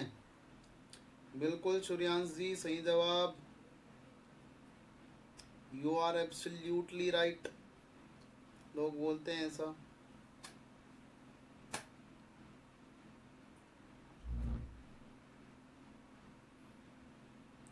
सब लोग बोले यार।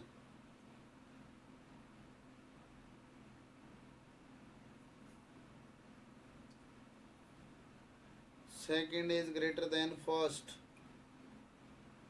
ठीक है, बिल्कुल सही जवाब, सबका सही जवाब है। ठीक है, बोल देंगे यहाँ पे इलेक्ट्रॉन डेंसिटी को ED1 बोल दें, यहाँ पे इलेक्ट्रॉन डेंसिटी को 2 बोल दें, तो सारी की सारी कहानी चली जाएगी साइड लिगेंड्स के पास। अब की बार साइड लिगेंड ये वीक है, ये स्ट्रोंग है, ये ज्यादा निकालेगा तो कम देगा, और यहाँ पे अगर कम निकालेगा तो ज्यादा देगा तो डबल बॉन्ड कैरेक्टर ज्यादा आएगा कि नहीं आएगा? बोलो यार। अगर डबल बॉन्ड कैरेक्टर इस केस में ज्यादा आएगा तो फिर स्ट्रेचिंग फ्रीक्वेंसी गलत बता दी सब लोगों ने, पागलों ने सबने गलत बता दी। फर्स्ट की ज्यादा होगी सेकंड से। कैसे बता दिया सेकंड की ज्यादा? कैसे बता दी सेकंड की ज्यादा? जब इसके पास में इलेक्ट्रॉन डेंसिटी ED2 तो कम ही होगी, ED1 ज्यादा होगी, और अगर ED1 ज्यादा होगी तो बैक डोनेशन ज्यादा होंगे, और अगर बैक डोनेशन ज्यादा होंगे तो डबल बॉन्ड कैरेक्टर भी ज्यादा ही होगा, तो स्ट्रेचिंग फ्रीक्वेंसी भी ज्यादा ही होंगी।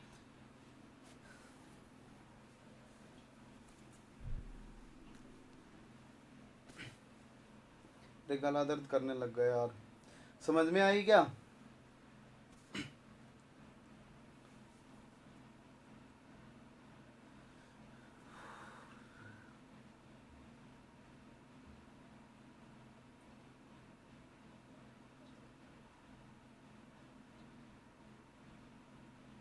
आगे इनकी जनरेशंस हैं। ठीक है, अब नेक्स्ट क्लास में करेंगे भाई। बिल्कुल गला दर्द होने लग गया, नेक्स्ट क्लास में करेंगे। सब लोगों ने गलत बता दिया, इसको फिर से देख लेना एक बार। ठीक है, okay, thank you so much for joining.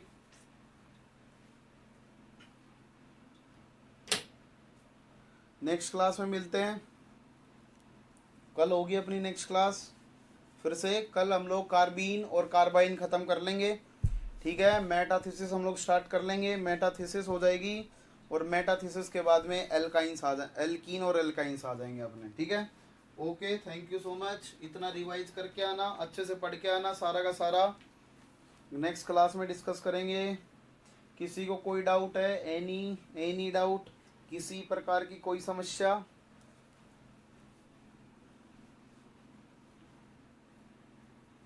और ऑर्गेनिक वाला पार्ट पढ़ते रहना, क्योंकि एज इट इज क्वेश्चन उठ के आएगा कॉपी से, ठीक है, बिल्कुल ही उसी कॉन्सेप्ट के ऊपर क्वेश्चन आएगा, तो वो भी पढ़ते रहना साथ के साथ। नेट वालों ज़्यादा तैयारी करना भाई, कुछ एक दो बुक फॉलो कर सकते हैं आप, साथ के साथ बुक वगैरह पढ़े थोड़ी सी, वैसे तो टाइम ही कहाँ मिलता होगा।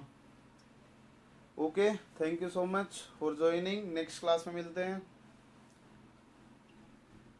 ओके प्रीति, ओके।